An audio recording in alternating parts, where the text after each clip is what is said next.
We have a lot to talk about today. I'm going to be talking about the Merrell Twins Holiday Wishlist Live, which was a live stream from earlier this week. I think it was November 15th that it originally aired, and now, of course, there's an archive version of the live stream on their YouTube channel. So going into this, I had no idea who the Merrell Twins were. Have you heard of them? I've been asking around. I've been asking friends, family members, people. I was like, has anybody heard of these people before? No one has, but they are apparently very popular. But to cut to the chase, they did a massive 3-hour, in quotes, we'll get to that, live stream sponsored by Walmart, Verizon, and Samsung. So we've got to be talking about big money here for them to do this sponsored live stream. And the whole thing is just them hawking products, and then they shoehorn in other influencers of kind of their level, or maybe that appeal to their same demographic, to also hawk more products at the viewers. I get the sense that most of their audience is pretty young girls, like teenage girls. I don't know for sure, but that's the vibe I get. And I don't know why YouTube, I guess just because of the money behind it, YouTube kept recommending this live stream to me. The day of, 3 or 4 times, it was the top banner ad. You couldn't miss it. I don't know if you guys got that too. And I was like, what is it? Who are these people? They're twins. It's this big sponsored corporate shill live stream thing. Okay, whatever. Very late that day or the next day, I thought, you know what? I'm going to watch it. I'm going to try to watch this, because who knows? You can't judge things by appearances. Good things can come from anywhere. You got to stay open. And I'm so happy that I watched this live, and not just once. I have now watched it, oh my gosh, about 2 or 3 times in full. My very first watch, it was basically a challenge to myself, and that's how I would recommend this to other people too, is see how much you can watch. See how long you can watch this live stream. It is some of the most intense, cringe comedy, anxiety-inducing, supposed entertainment that I've come across in a very long time. I think it's basically perfect in being just a complete mess. Just so many things are wrong here. And at least for me, they're wrong in an incredibly entertaining way. So here's how we're gonna approach this. It's so tough. I thought about doing a big scripted thing for this, but like, given the nature of how awful and how poorly produced the live stream itself was, I don't feel like my video about the live stream should be organized at all. And yeah, like I said, if you're into cringe comedy, if you're into like weird artifacts of like the current internet age and sponsored content and live streaming, this is for you. And yes, I will be showing some of my own personal highlights from the stream, but I do think that even if you watch my whole video, you will still get a lot of value from watching the stream for yourself. So I highly recommend it. So before we get into some of my favorite moments from the stream, I'm gonna give a little bit of background on who the Merrell Twins are, because I had no idea who they were. And I'm also gonna give some disclaimers because I don't want this video to come off the wrong way. I want to be very honest about my intentions here. Let's do all that stuff first.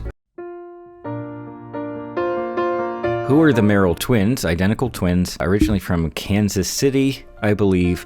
Their family, it's tricky to tell in these situations, but they've been involved in show business in some capacity from a pretty early age. I think their earliest acting role was in some commercial when they were about 12 years old. You don't get much from the Wikipedia article on these guys. Obviously, their public image is squeaky clean. In fact, they were apparently somehow involved on the Disney Channel for a brief time. The phrasing is very weird in the Wikipedia article. It makes sense. They come off as like Disney Channel kids. They look very young, but I think they were born in 96. They're like 23, 24. And for one thing, it outright says that their dad has been like producing and handling a lot of the technical stuff for their videos for a long time. He's also just apparently been a big part of them being involved in show business. They moved out to LA when they were like 16, something like that. They've had a couple of roles. They were in Jane the Virgin for a little bit, a couple of other very small parts, but more or less nowadays they're just influencers. Maybe they're also still trying to get acting roles, but they're influencers, and pretty big ones at that. Just looking at their YouTube channel, over 6 million subscribers. So we are very much talking about like extremely high level, professionalized YouTube stuff. You know the type, like the Paul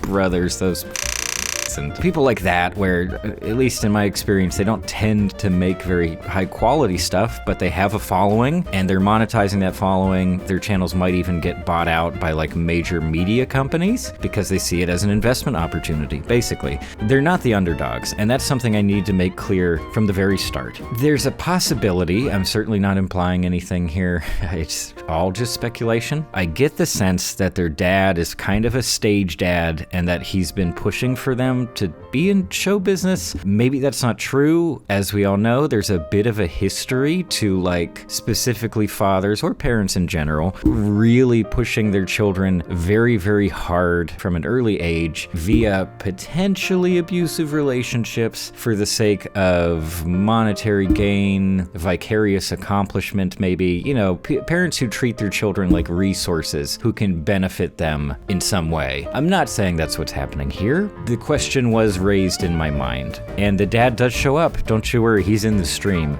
and his segment is fantastic. The internet says that the Merrell twins are also musicians and singers. Jingle bells, jingle bells. The reason I say that, I get the sense that their fan base is mostly like young girls or young people in general, is that, well, for one thing, they look awfully young. The stuff that they tend to produce just tends to be that kind of, you know, sort of baiting of parasocial relationships. We're like, oh, we're buddies, we're super normal, but we're also kind of celebrities, so like, you can hang out with us, you know, and we're gonna do streams, and we post these videos, and we work with these other influencers, stuff like that. There are like 17 magazine articles that have like fun facts, and there's like speculation about who they're dating. And while I won't say that any of that kind of stuff, that like celebrity culture stuff or speculation about personal lives of real people from their fan base, like, I won't say that all of that stuff is 100% bad. It does kind of gross me out a lot of the time, but okay, if people enjoy it, if kids enjoy doing this kind of stuff, if they enjoy following these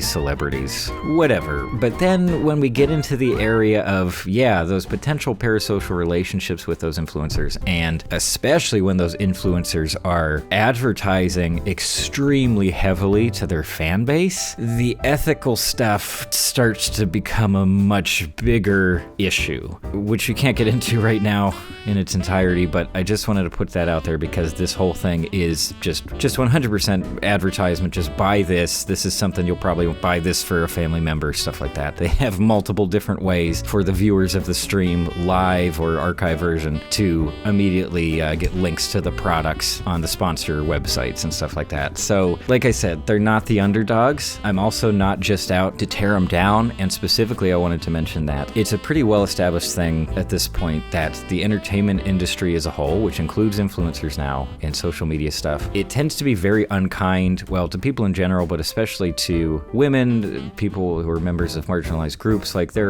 these people can get treated really horribly by the entertainment industry, especially when it comes to the internet making fun of entertainment figures, celebrities, and stuff. The internet seems to be especially vicious towards young girls or people who are maybe already on the margins in some way. And sort of the flagship example of that in recent memory is Rebecca Black and Friday, where, like, you know what? It really wasn't this little girl's fault that, like, okay, she wanted to be a singer, her parents had some money, and this other guy, this sleazebag, used her and like knew that this would probably go viral in a bad way, and that she herself, Rebecca Black, had to take like the brunt of the abuse and the horrible stuff being said about her online. And I don't want to do that kind of thing here. And in fact, I'll even say that while I'm not especially, I don't think I can call myself a fan of the Merrell twins, and I don't have any special respect for them, given this live stream, from certain angles, they might be the heroes of the story. It's just a guess, but I prefer to see them that way, where there's some villain off screen who we're not seeing, who's pushing them into all this terrible stuff, and they just feel like they have to do it. I'm not trying to attack anybody. I'm not going after the Merrell twins specifically here. I'm not saying they're bad people. This stream, let's just talk about it.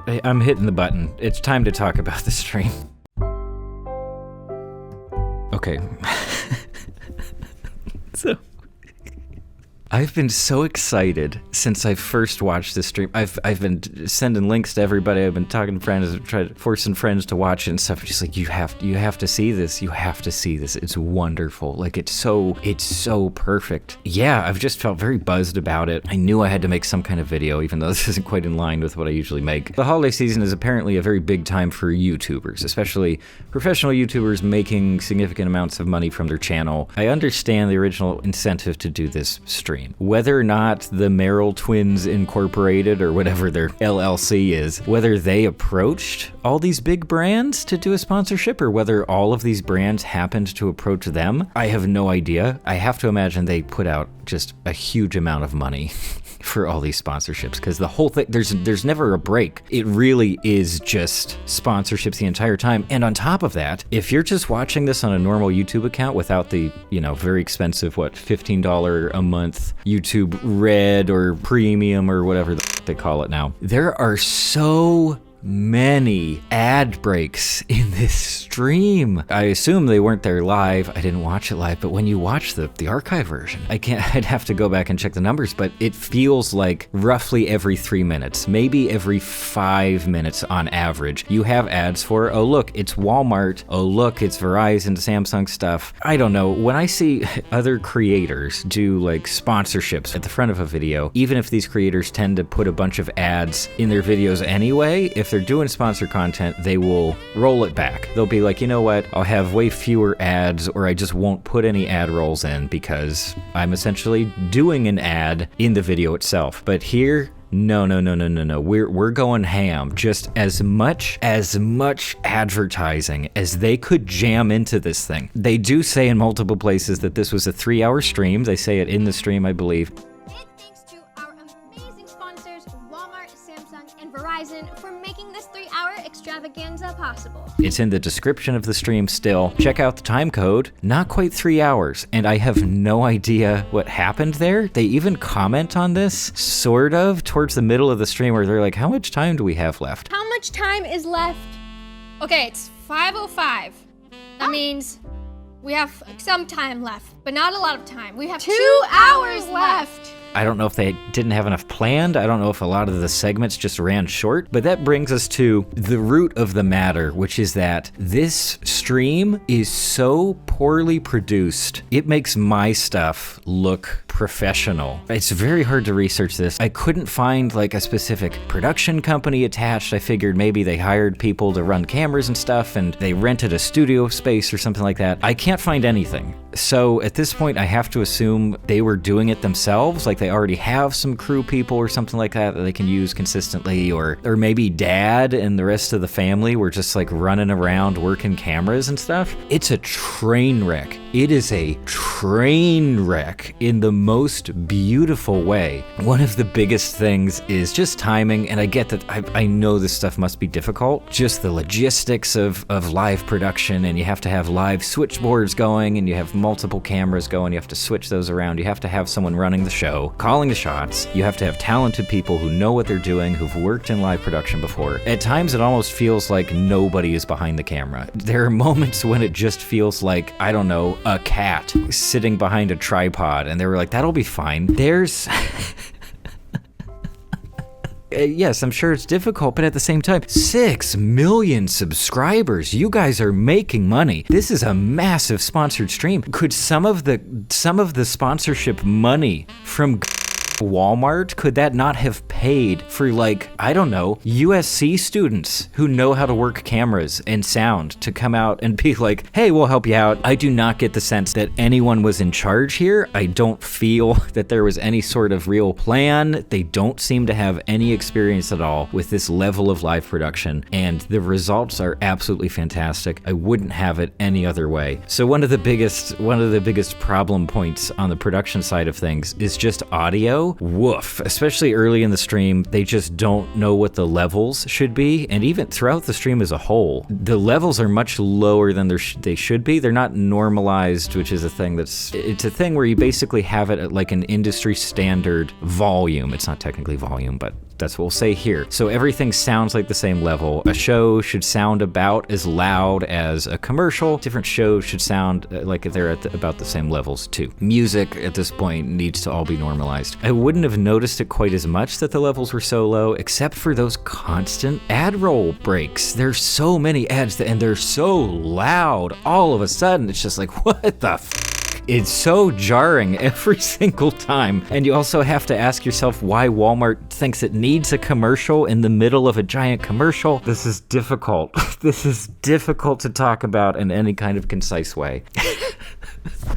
But aside from the generally low levels that they have here, okay, so they chose to use lapel mics or lavalier mics, they're called sometimes. They're little clip microphones. Basically, all of them are wireless at this point. So a microphone clips to your shirt or whatever. It has a little wire that goes to a mic pack, and that transmits the audio to a recording system, a multi-track recorder thing, and that's how they record audio, broadcast the audio. And I guess it makes sense. I guess it wouldn't have made sense to have like a boom operator. Certainly a live boom operator would be insane, but you could just set up a boom mic, right? But then you have people moving around, so it wouldn't catch everybody evenly. So, okay, I kind of get the choice to do the lav mics, but it seems like the people on camera, specifically the Merrell twins, are not familiar with these mics, even though they probably should be at this point, since they've been working in entertainment for a very long time. For one thing, they're knocking the mics all the time. Sometimes it's not even their fault. They have a competition. The competition is just to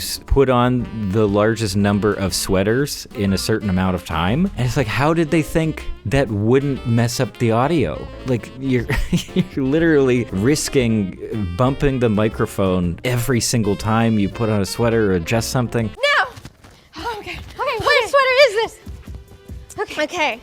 This is one. There are other times, especially past the halfway point in the stream, where, oh my God, they just peak the audio. So peaking the audio, it's when basically the signal is too loud for the microphone to handle, and therefore the sound gets distorted. And you really want to avoid this unless you're doing it for a specific effect, because it sounds awful and it destroys the audio quality. It's really hard to salvage normal sounding audio from a peaked audio recording. Here, they're peaking the audio quite a lot, and I get it, like they're yelling. Okay, well. What in the... Really good. Present. Right. Is he getting aura? Who was working sound? This is why you have people that work sound. You hire someone who knows what they're doing, because they can live hopefully adjust for that in time, or set things up ahead of time so you know how loud they're going to be at max, so you can adjust the levels accordingly. Maybe have a compressor in the loop to help smooth things out a bit. I guess they just didn't. They just didn't, or no one was actually working the audio the whole time, or the person working there just didn't care or something. In the very beginning, the audio is way too low and they just awkwardly adjust it. Walmart, Samsung, and Verizon for making this 3-hour. In one of the other early segments, the twins just don't have audio for a while. Someone was really slow at the slider, I guess. It just didn't make it in time. Happy holiday shopping.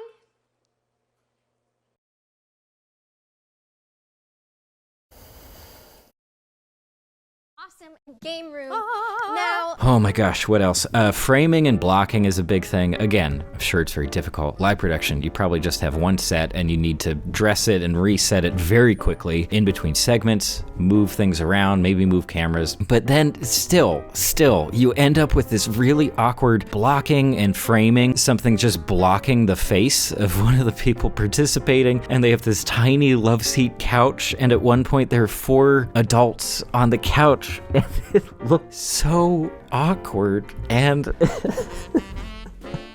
the last overarching thing I wanted to comment on is just the sense of on-camera energy. I'm not part of the Merrell twins fan base. Maybe part of their shtick is that they seem kind of awkward and cute, and they stumble over their words, and they kind of talk over each other sometimes. And maybe that's feels authentic or something, or maybe this is something that just happened with this live stream because they were really frazzled. And I will say, I respect their Merrell twins for doing this. The idea of doing a 3-hour live stream that has a bunch of ad reads and sponsored stuff, and you need to make the sponsors happy, it makes me want to just walk into the woods and live a life alone. I don't think I could handle that. I'm sure it was extremely stressful. They're on camera basically all of the time for roughly 2 hours, and that is gotta be draining, especially if you're like not in the mood that day, you're having a rough day, you're dealing with other stuff. Jesus Christ, can you imagine? Can you imagine the challenge of being bright and bubbly and energetic the whole time? But regardless, most of the time that the Merrell twins are just sort of supposed to be having like banter with each other, or they're supposed to like somewhat organically talk about how great this one product is and how you should buy it for people, it's very uncomfortable. I think it just feels messy. It doesn't feel authentic, except maybe in the sense that they didn't rehearse anything. There's certain moments, oh my God, especially during like the contest segments, where I can't watch the contest for very long because just hearing them trying to constantly talk at each other and say like, I don't know, clever or cute things or whatever, it's very difficult, and it makes me extremely anxious. And I don't think that was the intention, but it just keeps happening. Orange juice! Grape juice! Grape No! juice! Apple juice! Whoa, yours looks like a Santa hat. Wait, you think so? Well, no. What? Okay, we need to taste it. Come maybe. on, let's go. Okay. Whoa, yours looks like a Santa hat. Wait, you think so? Well, no. What? Okay, we need to taste it. Well, maybe. Come on, let's go. Okay. Oh my goodness, one of my favorite moments is towards the end where there are these people, I assume they're music-related influencers, and they're supposed to come up with a holiday-themed song about the Crosley Cruiser turntable, which you can buy at Walmart. They're just on camera coming up with their ideas, but doing this like exaggerated whispery voice, and it stresses me out. It stresses me out so much.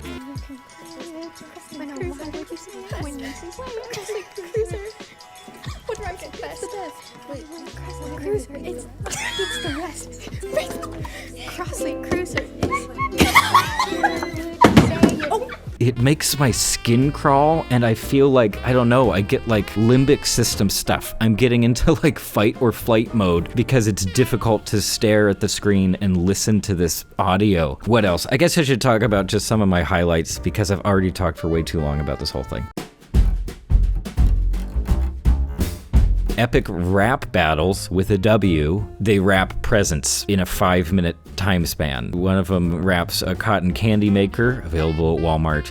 And then the other one, oh, they're both dressed in Walmart clothes, by the way. That's important to note. And the other one tries to rap a big giant bicycle, which is also available at Walmart. And apparently 5 minutes was way too much time, at least for the amount of effort they were willing to put in this. Let's take a look at how Blue Twin raps the bike. Here we go. I'll do like a time lapse.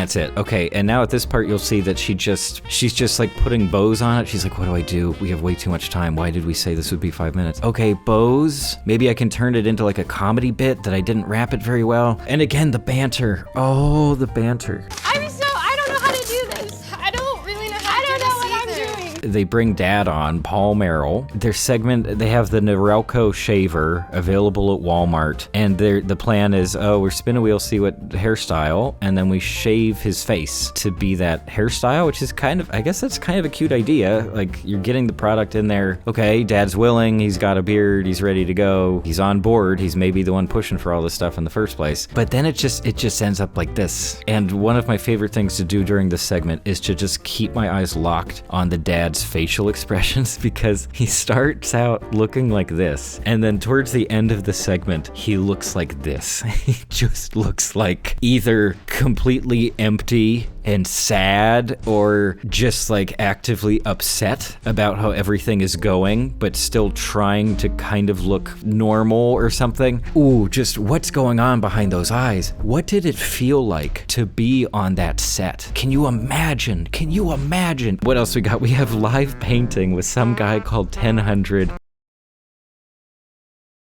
if you want to buy some gifts for the friends in your life,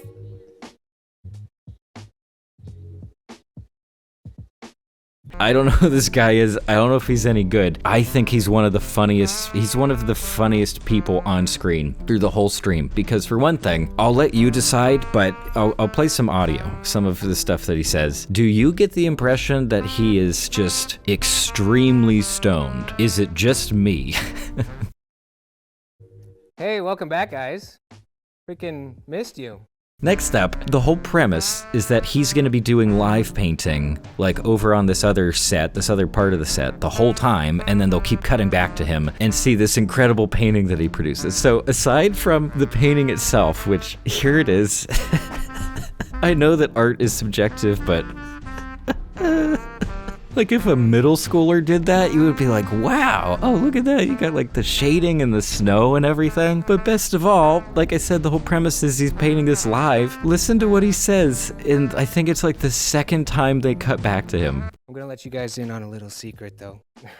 This background, yesterday during rehearsal, I painted a lot of that. I'm not quite this fast. And on top of that, just blatant admission, which why did he even say that? Why did he feel the need to tell everybody that he just like cheated on the live painting challenge? Okay, we gotta move on. 1000 is one of my favorites though, and I hope he's doing well. God bless him. I hope he got a nice fat check from this. You did your best, kind of. Okay.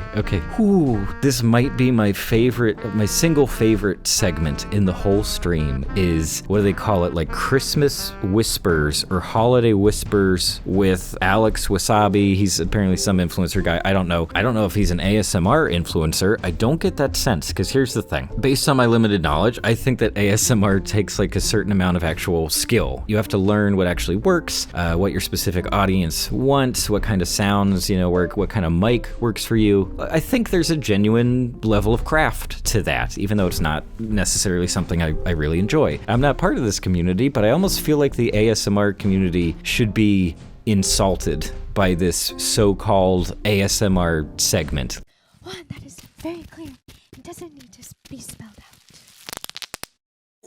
The headline on this one is that it's without a doubt the most stressful segment in the entire show for me. Like, just trying to pay attention to this and the pacing of it, it really does make my body like seize up. Like, I don't know if you've ever had that experience of, I don't know, maybe when you were a kid, you were kind of like on a sugar high and you just like couldn't control yourself and you're just like, I'm so hyper, I just gotta do stuff. And then after the fact, you're like, what was I doing? Crazy. If you drink like a lot of coffee, you just end up in this terrible headspace of like anxiety. You're spiraling everywhere at the same time. You're trying to think of so many different things. You cannot slow your brain down at all. That's what this, well, the whole show, but especially the ASMR segment feels like to me, because they don't stop. They don't stop for a second. There's no, everything is as fast as possible and they keep talking, and it's often 3 different people talking or making sounds at the same time, and the sounds they come up with just sound like immediately annoying and awful. And if someone was doing that in real life, hey, we would be like, hey, could you please stop? Like, this is a place of work.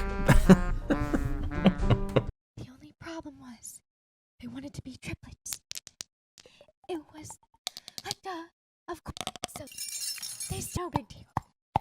And then the last major point that I'll touch on is the choice of music. So often they just won't have any music at all. Apparently they just have like 2 or 3 songs that they can layer as a music bed in the background. One of these songs is an aggressive post-bop, somewhat dissonant jazz interpretation of some holiday tune. And there are times where it's so loud and intrusive that we just reach absolute perfection. I forgot. You're supposed to keep this on. Okay. Oh my gosh. I'm going to make mine just a little different. I didn't see this. This We've got some freaking sugar. taco We've song. got some sugar. And then I'm going to dip it. Because it's going to replicate. Wait, what are you doing? Whoa, hey. Why are you Why are doing you that? yelling at me? Am I doing this wrong? I'm going to actually use a smaller hat.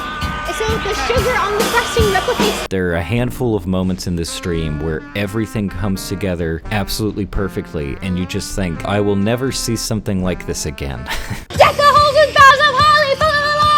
This is a very special moment, and I guess that's my big takeaway for everybody, is that this really is something special. The last somewhat comparable thing I can think of is like that famous YouTube rewind video that got disliked into absolute oblivion. But this stream is doing very well in the likes and dislikes department. It's got over 1 million views already a few days after the fact, and a lot of the comments I've seen so far have been extremely positive. I looked at some of the stuff in the chat, and it was very positive there too. I don't know, I guess it's the fan base. I guess that kind of makes sense. Like, if they only ever intended this stream to go out to the existing fan base, get plenty of views that way, get our money's worth. But like I said, they were advertising this to me so strongly and so aggressively on YouTube. To me, I've never interacted with any of their social media stuff. I can't say that I even really engage with creators who are somewhat similar to them on YouTube. So they just ended up advertising it to everyone. Who cares? It's really good to go in blind. But honestly, I think I have to stop. I'm sorry. I knew this was going to be rambly. I think it stretched on a little bit too long. I hope you get something out of it. Get some moments of holiday joy. It's very special to me, and I'm interested to see how my relationship with this stream develops over time. But that's about it for now. I promise I'm working on very normal videos where I talk about